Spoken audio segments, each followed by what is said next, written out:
Hello students, welcome to the online lecture series of St. Andrews Institute of Technology and Management, Gurugram. Myself Satyendra Vats, Assistant Professor in ETC Department. Our today's topic is different amplitude modulation techniques, which is a part of second unit of communication systems in ETC fourth semester. Okay, so we have already seen about the amplitude modulation. In amplitude modulation, the amplitude of the carrier signal is varied according to the amplitude of message or modulating signals. So we have already seen that the amplitude modulated wave consists of three terms, that is the carrier frequency and two sidebands. One is lower sideband and one is upper sideband. Okay, so we have seen that it consists of two sidebands, fc plus fm and fc minus fm, and the carrier frequency as well.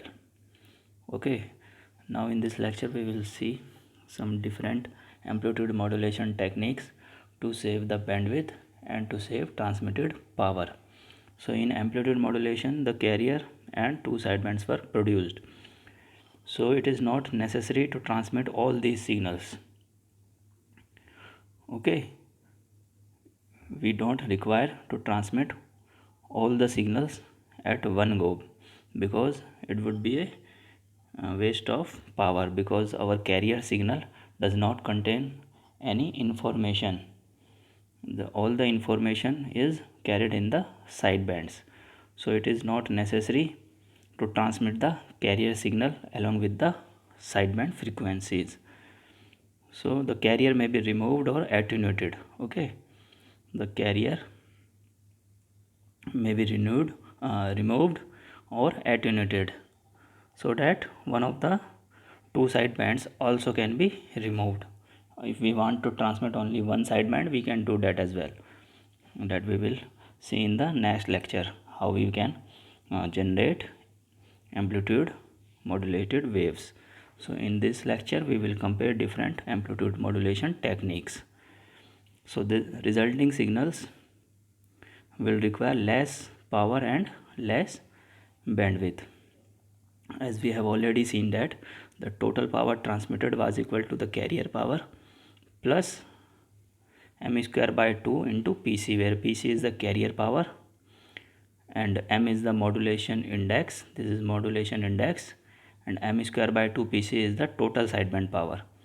And as we have already calculated, the single sideband power was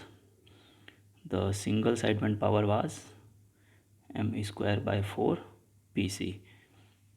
If we add both the lower sideband and upper sideband, it would become 2 times of this, that is m square by 2 Pc. So this is we have already calculated in the last lecture. So if we don't transmit or if we suppress the carrier, this part, we can always save 2 by 3rd of the power, because 2 by 3rd of the power is used by this carrier signal. So we can always save this power by suppressing the carrier. We can further save the power if we transmit only one sideband. So only this much power, that is m square by 4 Pc, will be used. If m is equal to 1, then that means only Pc by 4, that is 25% of the total power would be used. Okay, so this is how we can save the power. So here is an example. There is an numerical on that. Here we are given that we need to calculate the percentage power saving when the amplitude wave has a modulation of 100%. Okay, modulation depth of 100%, and in the second case when modulation depth is 50%. So modulation depth is nothing but the modulation index. If it is given 100%, that means m is equal to 1. For m is equal to for 50%, it would be equal to 0.5. So this is how we can calculate the power saving using this modulation index in two cases. Okay, so in first case we can see this is a formula we all know. For m is equal to 1, this pt becomes pc into 1 plus 1 by 2, that is 1.5, that is 3 by 2 pc. Now the sideband power we already know, m square by 4 pc. Putting m is equal to 1, we get 0.25 pc. Now the saving would be the total power minus this sideband power upon total power. So this comes out to be 83.3% saving. Okay, in the second case, if it is the case of modulation depth of 50%, then in case m is equal to 0.5 and all the rest things would remain the same. So pt was total power would come out to 1.125 pc and sideband power would come out to be 0.0625 pc. So saving would be total power minus sideband power divided by total power, that is 94.4%. So this is how we can always solve this type of numericals using the modulation index and the given information. So single sideband modulation is used in many applications in which bandwidth is of prime concern. So in point-to-point communications or in maritime, mobile communications, television communication, radio navigations, it is always used. SSB, that is single sideband, is used to save the transmitted power and to save the bandwidth as well. So now there are different types of techniques I have compared over here. First is double sideband full carrier, that means this is the normal amplitude modulation with two sidebands and the carrier signals. So in this case we have already seen that total power would be equal to carrier power plus power of two sidebands, and the bandwidth that was required for transmission was 2 times of the message signal. Okay,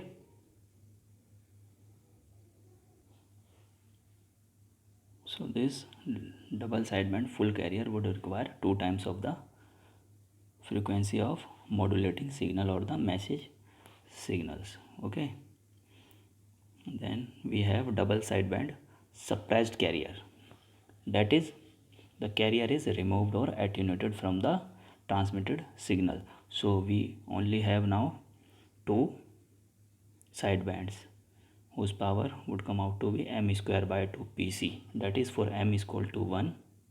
If m is equal to 1, that is 100% modulation, we would get pc by 2, that is the half of the power is required for transmission only, and the bandwidth would remain the same in this case as well, that is 2 times of modulating signal frequency. So bandwidth is same in both full carrier and suppressed carrier cases, but the power is reduced. So let's see now the next case, which is the single sideband suppressed carrier, that is we are now transmitting only one sideband and the carrier is totally suppressed. So in this case we would get only one sideband. It can be like this half is cutted, so only one sideband, that is upper sideband, or it can be like this also, that is the lower sideband is transmitted and the carrier frequency has attenuated. So we are transmitting only one sideband. So we have already seen this power in one sideband was m square by 4 pc. So if m is equal to 1, then total power transmitted would only be pc by 4, that is 25% of the total power. So we now require only 1 by 4th of the power to transmit.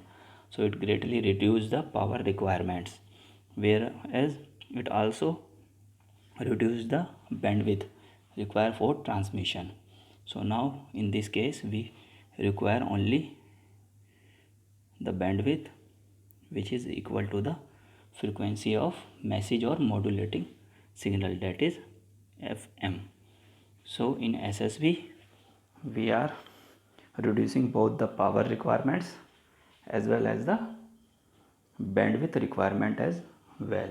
So this is the best case for the amplitude modulation technique.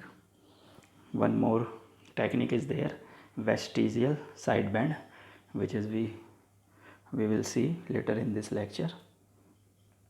Okay, so these are the frequency spectrums of modulated waves of all the three types, that is DSB full carrier, DSSB suppressed carrier, and the single sideband.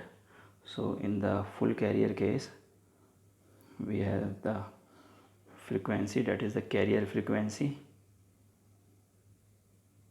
carrier, and two sidebands. Okay, so as we have already seen, in double sideband full carrier we would require to transmit two sidebands and the carrier signal. Then in DSSB suppressed carrier we are transmitting only two sideband, that is double sideband and suppressed carrier. Carrier is suppressed or attenuated.